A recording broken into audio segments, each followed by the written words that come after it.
नहीं, वो वीडियो मैंने देखा है और एक बिहारी होने के नाते मुझे शर्म आई और किसी भी बिहारी को शर्म आएगी। और नीतीश कुमार जी से कम ऐसी उम्मीद नहीं थी।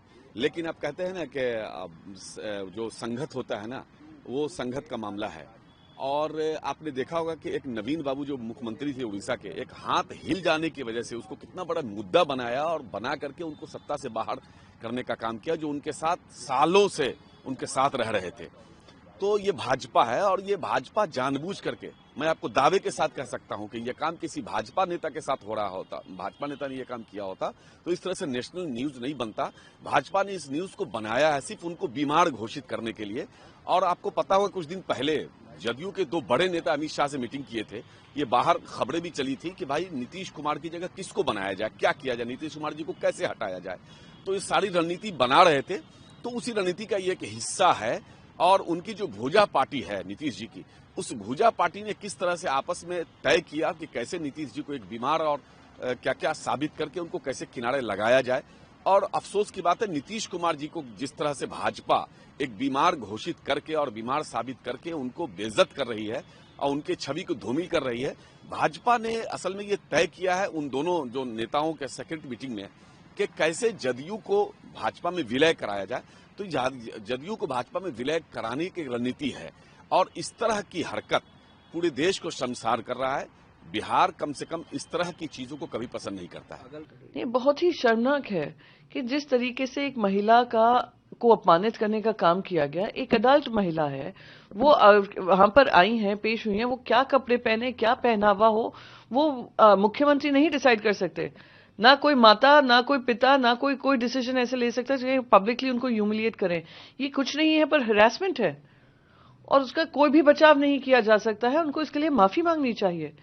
आप मुख्यमंत्री हैं, आपके पास जिम्मेदारी है, महिलाओं का सम्मान करना आपकी जिम्मेदारी बनती है। What she is wearing, how she is wearing is none of your concern. आप वो आई थी उस मंच पर, आपसे आप जो स्कीम का उनको फायदा दे रहे थे वो लेने, पर उस तरीके से उनकी बेइज्जती करना, अपमानित करना, ये कहीं भी सही नहीं है और मुख्यमंत्री को इसके लिए माफी मांगनी चाहिए। बहुत अशोभनीय आचरण था मुख्यमंत्री जी का। मुख्यमंत्री जी को पूरे बिहार राज्य के से और पूरे देश की महिलाओं से क्षमा मांगनी चाहिए। ऐसा लगता है कि मुख्यमंत्री जी शायद अपना दिमाग का संतुलन खो चुके हैं या उनके दिमाग, उनके अंगों पर शायद अब राज नहीं कर पा रहे हैं, या क्या बात है, अस्थिरता है, मानसिक रूप की अस्थिरता है, और या फिर भारतीय जनता पार्टी की संगत का असर, क्योंकि भारतीय जनता पार्टी की संगत में भी तमाम लोग बिगड़ जाते हैं। तो ये जवाब भारतीय जनता पार्टी को और मुख्यमंत्री नीतीश कुमार को देना चाहिए। अगर वो इस तरीके से किसी भी महिला की इज्जत के ऊपर हाथ डालेंगे तो ये स्वीकार्य नहीं है। मुख्यमंत्री जी का आचरण अशोभनीय ही नहीं, गैर जरूरी भी है और बहुत शर्मनाक है। भारतीय जनता पार्टी को और उनके सहयोगी दलों को इससे उस महिला से माफी मांगनी चाहिए। देखा है वो वीडियो, निश्चित तौर से बहुत ही दुर्भाग्यपूर्ण है। आप सब जानते हैं कि इस्लाम धर्म में जो बच्चियां, महिलाएं इस्लाम धर्म में अपने वो चेहरे को ढककर रखती हैं, उस मुख्यमंत्री के द्वारा वो हटाया जाना बहुत ही दुर्भाग्यपूर्ण है और उनको निश्चित तौर से क्षमा याचना, उनको क्षमा मांगनी चाहिए। ये अत्यंत ही चिंता की बात है और निंदनीय है। कल जिस तरह से सार्वजनिक मंचों से जो नियुक्ति पत्र बांटने का कार्यक्रम था, उसमें आदरणीय मुख्यमंत्री श्री नीतीश कुमार जी ने एक मुस्लिम महिला के चेहरे से हिजाब हटाने का प्रयास किया। ये बता रहा है कि आदरणीय नीतीश कुमार जी की क्या स्थिति है, किस तरह से बीजेपी आरएसएस के दबाव में है।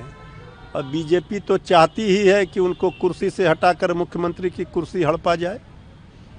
एक और महिला सम्मान की बात करते हैं, दूसरी ओर सार्वजनिक मंचों से ही मुस्लिम महिला का अपमान करते हैं। इस तरह के कई वीडियो सामने आए हैं पहले भी। इससे पता चलता है कि आदरणीय नीतीश कुमार जी किस स्थिति में हैं।